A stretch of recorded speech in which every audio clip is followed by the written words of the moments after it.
వామ్మో వార్నైనో ఏం సినిమా రా ఇది. నాగ చైతన్య నటించిన తాండేల్ అనే మూవీ అయితే ఇందాకనే చూసి రావడం జరిగింది. సినిమా చూస్తున్నంతసేపు లిటరల్లీ దుఃఖము, గుండెల్లో దుఃఖము అలాగే ఉన్నది. అసలు ఎంత కంట్రోల్ చేసుకున్నా అంటే నా పక్కన ఉన్నోడు చూస్తున్నాడు వాడికి ఇంకా ఏడుపాగుతుంది.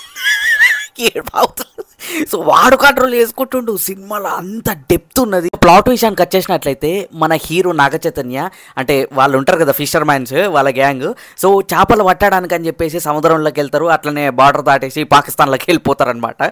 సో అక్కడ వాళ్ళు పాకిస్తాన్ సోల్జర్స్కి దొరికిన తర్వాత వీళ్ళు ఎటువంటి ప్రాబ్లమ్స్ ఫేస్ చేశారు, సో అక్కడ నుంచి మన ఇండియాకి వచ్చారా లేదా, అండ్ ఇందులో మన హీరోయిన్ క్యారెక్టర్ అంటే మన హీరోయిన్ పాత్ర ఏంది, సో ఆమె ఇతన్ని ఇక్కడికి తీసుకురావడానికి ఏం చేసింది, ఏం ప్రయత్నాలు చేసింది, సో ఈ తెప్పించే ప్రయత్నంలో వీళ్ళు ఎట్లా సక్సీడ్ అయ్యారు, వీళ్ళు ఎటువంటి కాన్సిక్వెన్సెస్ ఫేస్ చేశారు అనేదే మీరు మూవీలో చూస్తారు. ఇక పర్ఫార్మెన్స్ గురించి మాట్లాడుకున్నట్లయితే మన నాగ చైతన్య గారు ఇరగదీశారనే చెప్పాలి.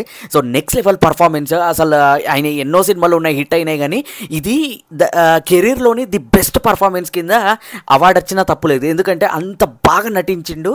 అండ్ మోర్ ఓవర్ రాజు అనే క్యారెక్టర్లో అసలు జీవించిండనే చెప్పాలి. ఈ సెకండ్ పాజిటివ్ వచ్చేసి సాయి పల్లవి గారి acting skills and dancing skills మాత్రం వేరే లెవెల్ అని చెప్పాలి. సో ఆమె ప్రతి సాంగ్కి డ్యాన్స్ చేస్తుంటా ఉంటే సాంగ్కి జీవం వచ్చినట్టు అనిపించింది.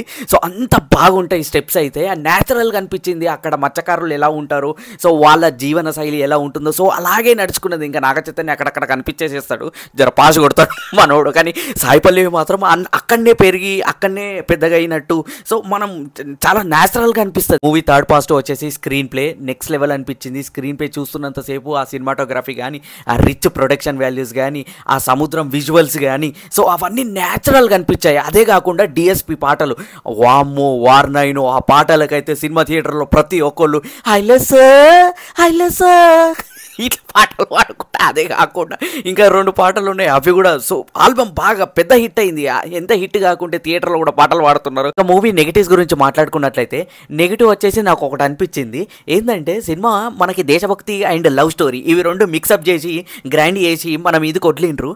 సో అందులో 2 సక్సెస్ అవుతాయి అని అనుకున్నారు, కానీ అన్ఫార్చునేట్లీ ఒకటే సక్సెస్ అయింది, అది లవ్. ఆ లవ్ ట్రాక్, మన Naga Chaitanya famous for love stories.